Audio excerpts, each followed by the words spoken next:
This is the Financially Simple Podcast, a show dedicated to destroying the complexities of money for today's small business owner. And now, here's your host, pizza-loving, certified financial planner, Justin Goodbread. Welcome to Financially Simple. I'm your host, Justin Goodbread, and today's episode is titled, The Elements of a Good Operation Management System. So recently I was teaching my son how to clean out the chicken coop. You probably didn't expect me to say that. We live on a small, what we call hobby farm, and we have, I don't know how many chickens. Miss Emily probably has 40, 50, 60 chickens at any time that we use for eggs. And we get lots of eggs and we give away lots of eggs. And it's something that we do for many people that we're able just to bless. We have a lot of widows, a lot of elderly people that we just like to love on. And that's Emily. And she's teaching our kids how to just love on people. You know, everybody needs a little bit of encouragement every now and then, myself included. And that's just a way that we teach our children how to love on people. Well, with chickens comes responsibilities. One of the things we have to do is to clean the chicken coop. So we are currently in process of building a new chicken coop. But for the time being, when we moved into our new house some years ago, I just took a dog crate or a dog kennel, like you would see, a 12 by 12, 6-foot high chain link fence, and put some sheet metal or some tin on top of it.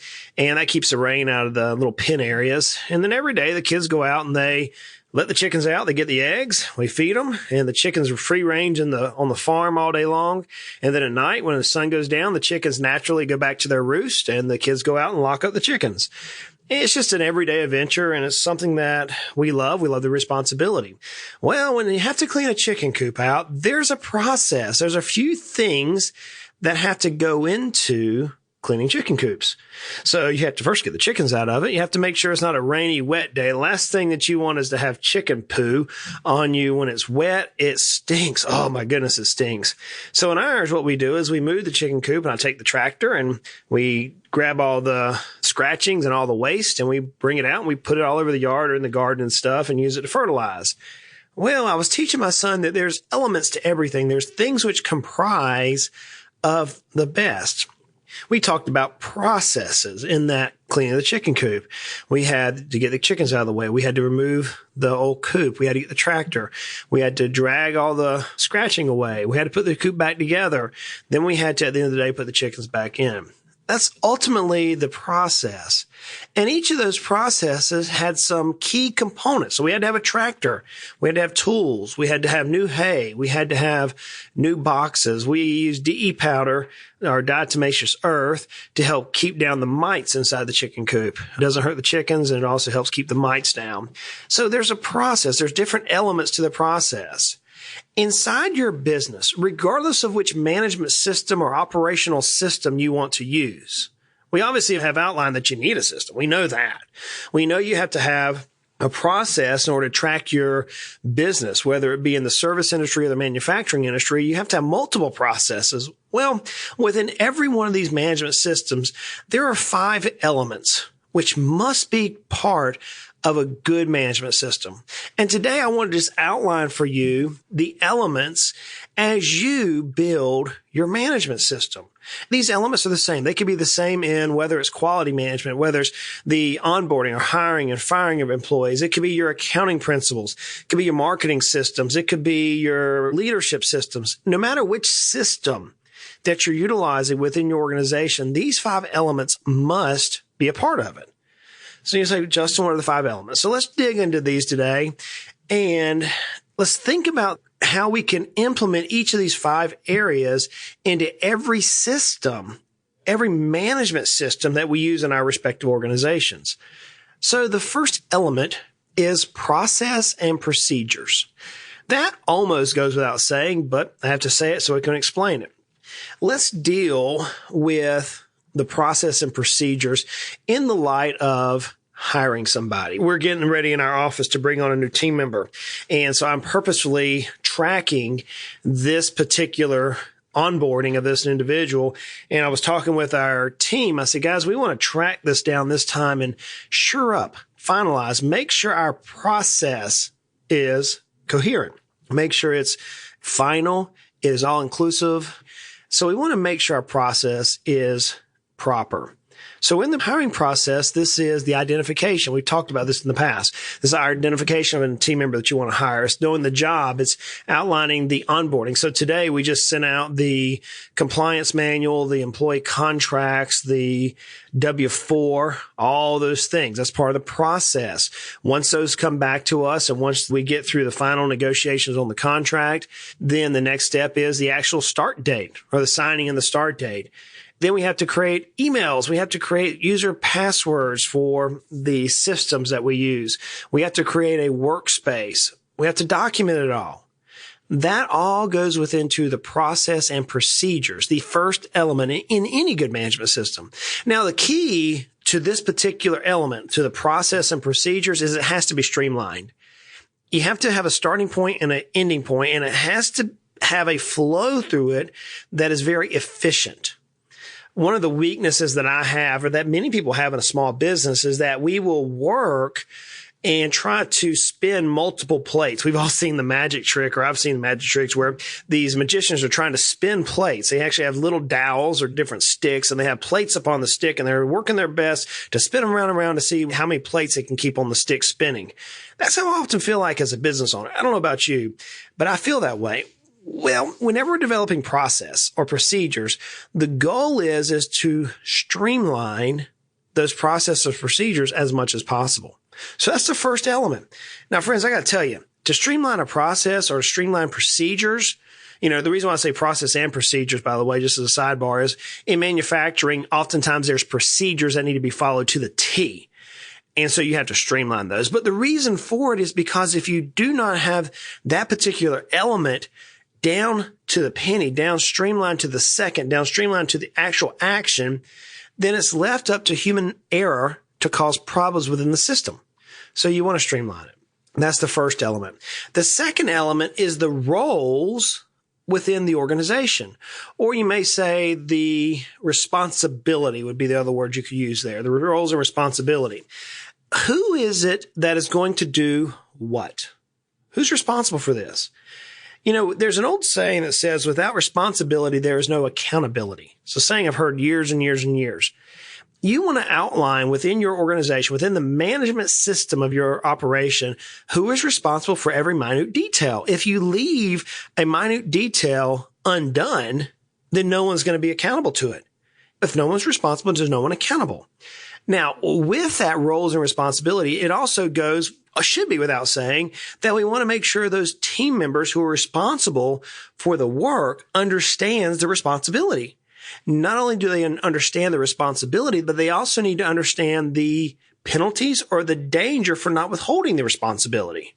So oftentimes I see in organizations where we outline the process or we outline the procedures, but then we do not tell or we do not assign or we do not teach, whatever term you need to use in your company, we do not teach the appropriate or assign or educate the appropriate parties on how they fit into the process and or procedure. That's a key element to an outstanding management system. Now, the third element in the outstanding management system are the tools. You have to have the tools necessary for those responsible to carry out the process or procedure. Like, Justin, that's pretty much a no-brainer. Yeah, that's going to include technology, machinery, templates. That's going to include different types of educational data. Whatever the tool is, whether it's intellectual or hard form, you have to be equipped. Whenever I moved from South Georgia up to Knoxville, Tennessee, I worked with a small landscape company for a little bit of time as a subcontractor while I was earning my certified financial planner designation. And I learned something, that the tools that I was used to using in South Georgia did not work in the same capacity up here in Tennessee. I'll give you a point. In South Georgia, whenever we would do an irrigation system, if we had to put a piece of pipe underneath a driveway, an 8 or 12 foot wide driveway, we literally could simply get a 1-inch piece of pipe or an 1.25 inch piece of pipe. We had a special fitting that would allow a water hose to attach to the back of the pipe. We could hook the water hose to the house water, so not a lot of pressure. And we could bore literally underneath the sand with that pipe and bore a hole and push that pipe almost within the exact inch of where we need the pipe on the other side of the driveway. So we could flex and bend and push that pipe laterally or horizontally through the earth underneath the driveway at the right depth and have the pipe come out on the other side. So therefore we created what's called a chase. So we created a through where we didn't have to bust the concrete up to push the pipe through. Whenever I moved here to Knoxville and that crew that I was working on to install the irrigation system, we had to go through about a 3-foot walkway, which is not a wide sidewalk, but we needed a 2-inch pipe from one side of the sidewalk to the other. Well, in my thinking, because I was used to be able to just manually push a piece of white PVC pipe through from one side to the other, I thought, well, let's just push this 2-inch pipe through. Friends, the Tennessee red clay is like trying to push pipe through concrete. It was unbelievable. Where I could just easily work a piece of pipe through the sand of the South Georgia beach sand near the ocean where I grew up. In Tennessee, what I found it is we had to totally dig out the soil underneath that sidewalk in order to get that pipe through. We couldn't just push. The clay would not give. Now, there was technology that we could use, which would save us hours of time.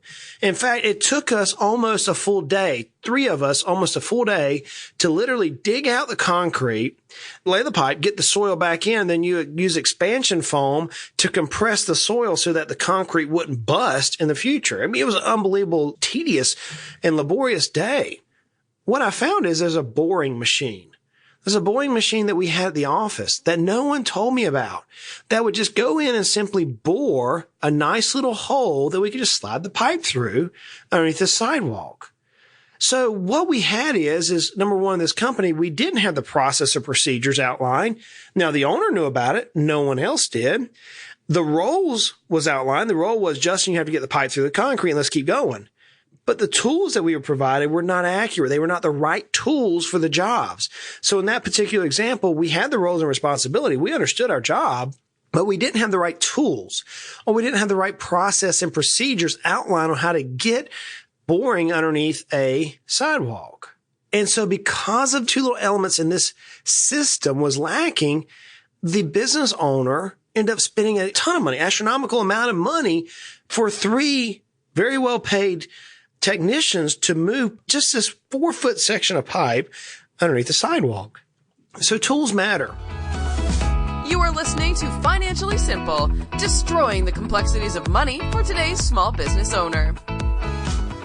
Those first 3 areas are vital for a great management system. They're vital. But I pause there and ask you the question.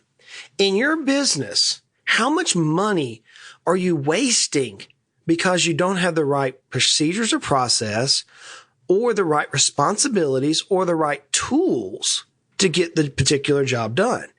You see, those 3 elements are paramount, but you can't stop there at those 3 elements. The next element is just as vital. And this is where you get into compliance issues, risk and safety controls. Think about the risk in that example I gave about boring underneath that sidewalk.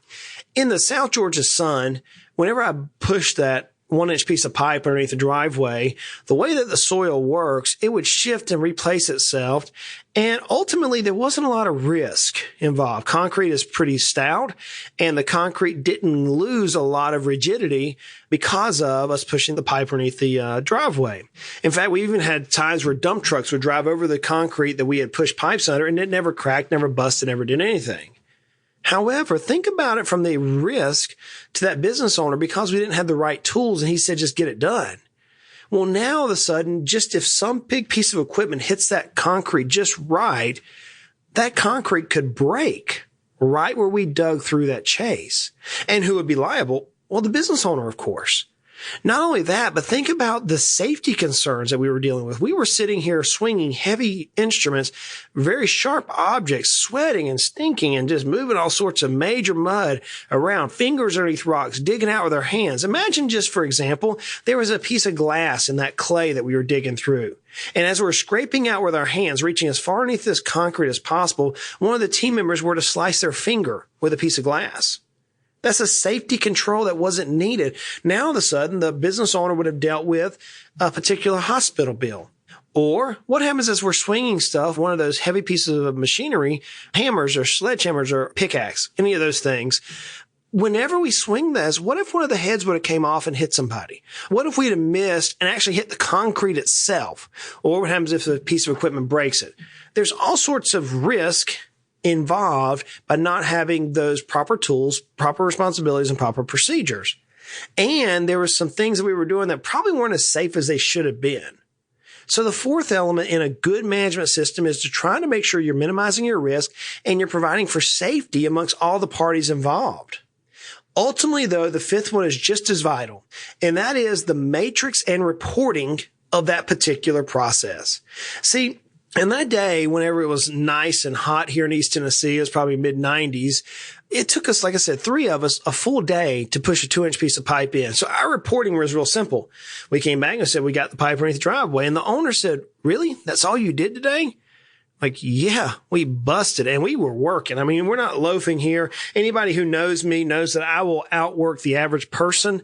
It's just the way I was trained. My dad says, son, you're a good bred. And if there's another man on the job, they need to know that you're a good bred and there should not be another person on that job site who can outwork you. That's the way I was trained. That's the way I live my life. That's the way I teach my family at this point. My brother and I are the exact same way. If we're on the job, we're going to bust it. We're going to do everything we can.